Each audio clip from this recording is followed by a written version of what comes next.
বাংলাদেশের সাম্প্রতিক পরিস্থিতি নিয়ে এবার রোগী দেখা বন্ধ রাখলেন ডাক্তার ইন্দ্রনীল সাহা।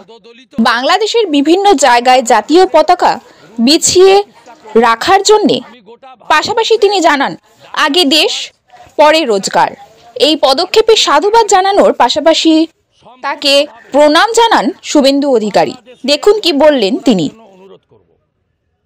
যিনি বলেছেন আমার দেশ আগে রোজগার পরে, ভারতীয় পতাকা পদদলিত হয়েছে। আমি বাংলাদেশের রুগীদের চিকিৎসা করব না। আমি গোটা ভারতবর্ষের ডাক্তার সমাজ, ব্যবসায়ী, ভারতপ্রেমী নাগরিককে সম্পূর্ণভাবে বাংলাদেশিদের বয়কট করার জন্য অনুরোধ করব। বাংলাদেশের মৌলানা যদি বলতে পারেন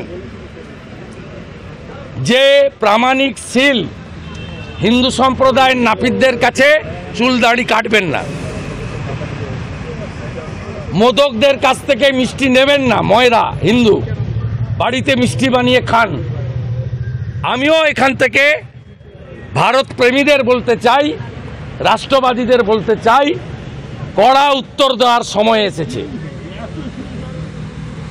কড়া উত্তর দেওয়ার সময় এসেছে, এটা মুখে নয়, কার্যক্ষেত্রে এমন উত্তর দেন যাতে আজকের বাজারে 150 টাকা পেঁয়াজ, 120 টাকা আলু, এটা যেন পাকিস্তানের মতো 1000 টাকা লিটার পেট্রোল আর 400 টাকা কেজি আটা, 400 টাকা 1 কেজি আটার দাম 400 টাকা, পাকিস্তানের মতো অবস্থা হয়।